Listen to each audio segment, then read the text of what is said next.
Hey, what's up YouTube? It's your boy Wade D of Dream Slab Productions, and we are back for week 4 in the Beatober recap series. Now for those that don't know, Beatober was a challenge I participated in last month, and I go into more detail about the what it is and why it is in a week 1 video right here in the card, so feel free to check that out. In this recap series, this is where I break down my productions week by week, go over what my favorite production was, and maybe some helpful tips along the way. Alright, now that you know the long and short of it, let's roll Beatober week 4.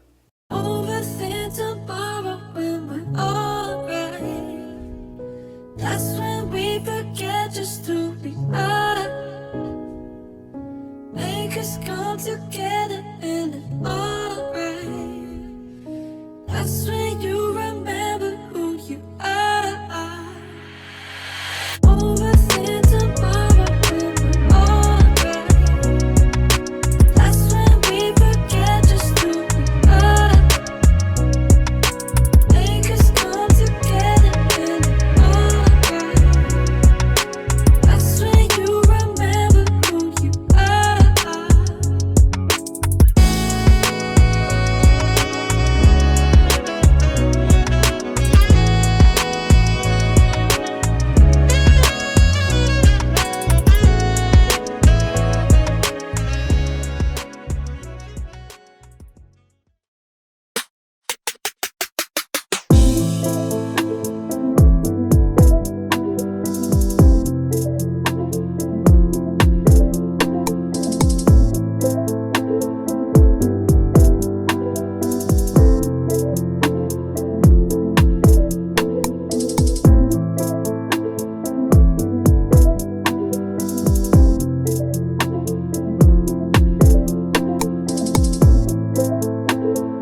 that's a wrap on all the productions from Beatober Week 4. Now, I struggle with picking a favorite because there were some cool moments from each production. For example, I love the bass tone I got on day 25. Even when I listen back to it now, I think it's a MIDI instrument and not a live bass with some guitar rig on it. On day 28, I think the balance between the pianos and the guitars really is a great example of how you can blend 2000 R&B with modern R&B. On day 29, I just shot straight from the hip into a genre I am not familiar with, but it sounds passable. I guess if I had to pick a favorite, I'd go with day 27. From beginning to end, it really sounds like a finished idea that tells a full story, all under a minute time. As a matter of fact, even if I wanted to try to expand on it or extend the length of the track, I think I would have a hard time finding a reason why, which is a good thing.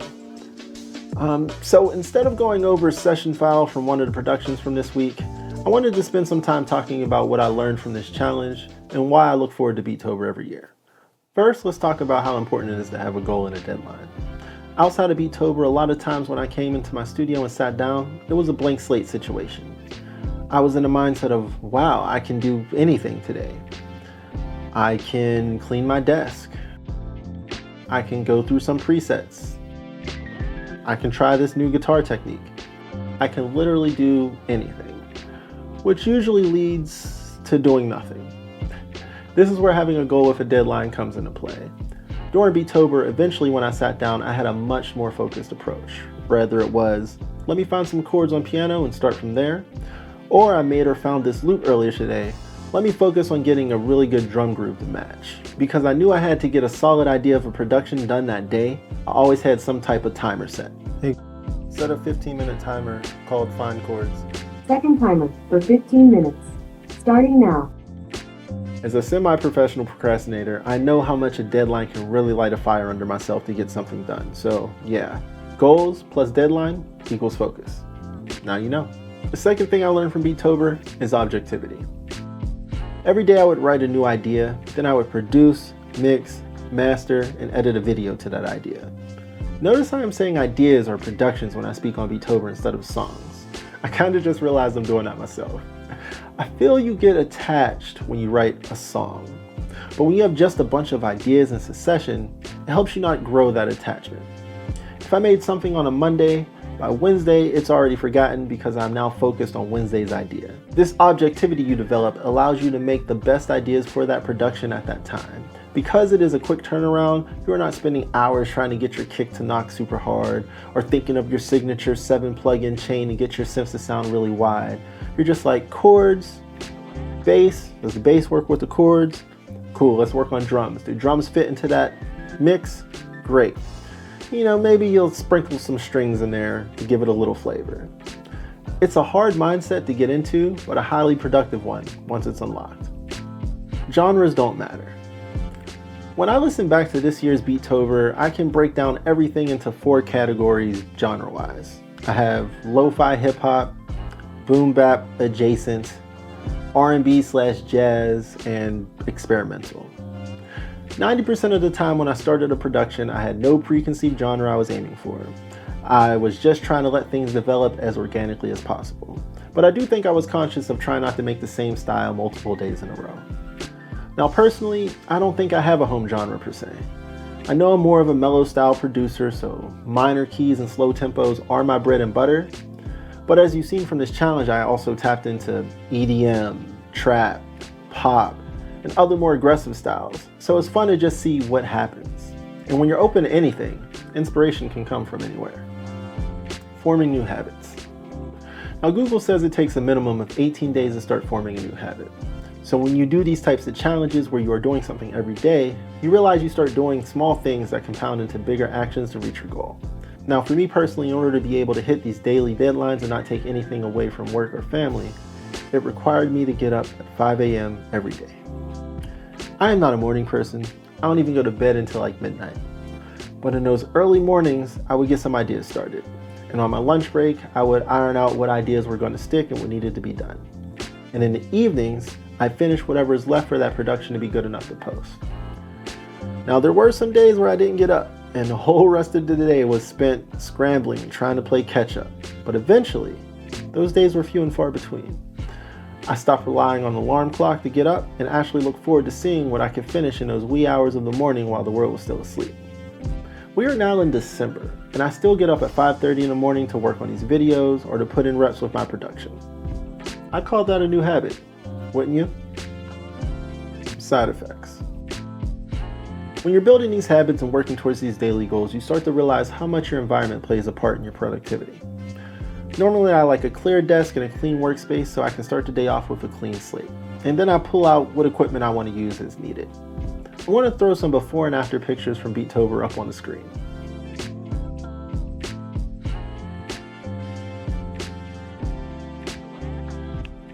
Alright, so this is the desk after Beatober. I got glue, some stuff that fell apart. The laptop I only use sometimes if I'm out and about or start an idea. Everything usually run off the desktop. Something that broke was on the machine. Had to repair that with the glue. My Focus right back there stopped doing MIDI, so then I had to run MIDI from the Mo 8 to the machine. For whatever reason, the foot switch wasn't working, so I had to do a second foot switch to hook into there. I got a new hard drive for my OS and stuff because I ran out of space. There are wires everywhere because sometimes I need to record audio, sometimes I don't. Sometimes I need to route something somewhere else that isn't into the patch bay, and I should work on that. As you can see, my space quickly took on a life of its own. When I used things more than twice, I just left them out and connected. I started honing in my templates and the programs that I use so that I can save time. And instead of fiddling with plugins I haven't used in a while, I really only reached for my go-tos.